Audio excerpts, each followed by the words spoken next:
Теплое зимнее февральское утро. Адвокат Исунджи спешит на работу, чтобы снова углубиться в бесконечные законы и кодексы. Но в этом офисе не всегда так скучно. А все дело в том, что в перерывах между консультацией клиентов и судебными разбирательствами наш герой пишет прозу. Кровная месть и прощение, заветы отцов и современные реалии. Билан Дзугаев рассказывает в своих произведениях о прошлой и нынешней жизни ингушей. У каждого ингуша в семье есть эти истории, просто мы их забываем. А я решил их не забывать, а превращать в литературу.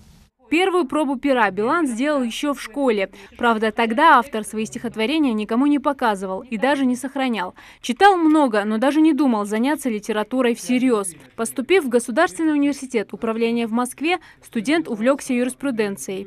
Но любовь к поэзии не оставляла молодого человека, и он, наконец, начал писать первые рассказы. Позже даже стал отправлять их в редакцию известных литературных журналов, таких как «Нева» и «Дружба народов». Любой молодой писатель на территории России и СНГ он хочет попасть в эти журналы. Почему? Потому что он тогда поймет, что он чего-то стоит.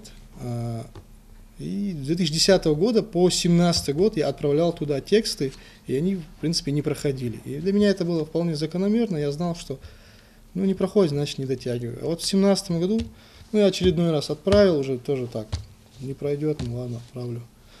Прошел, а в «Дружбу народов» взяли один рассказ, в 12 номере, в 2017 году его опубликовали, он называется «Руми». Руми – это был такой великий персидский поэт.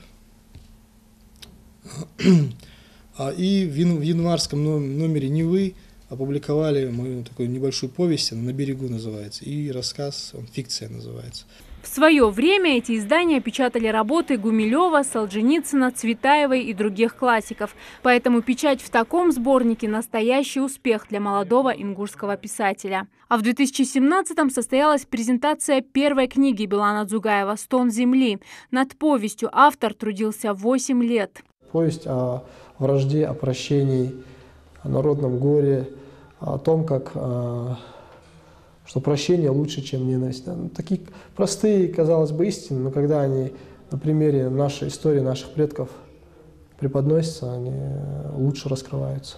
За повесть «Стон земли» Дзугаев был удостоен годовой стипендии Минкульта России. В основу книги легли отношения людей, которые пережили депортацию и события 1992 года. Выросли новые поколения, уже после этого до второй и третьей поколений, для которых это просто предание, легенда даже, если можно сказать. Многие даже не верят в то, что когда мы рассказываем. Тех, кто был тогда в выселении, сейчас осталось мало. Книга тиражом в 1000 экземпляров и журналы с рассказами Дзугаева уже появились на полках библиотек и книжных магазинов республики.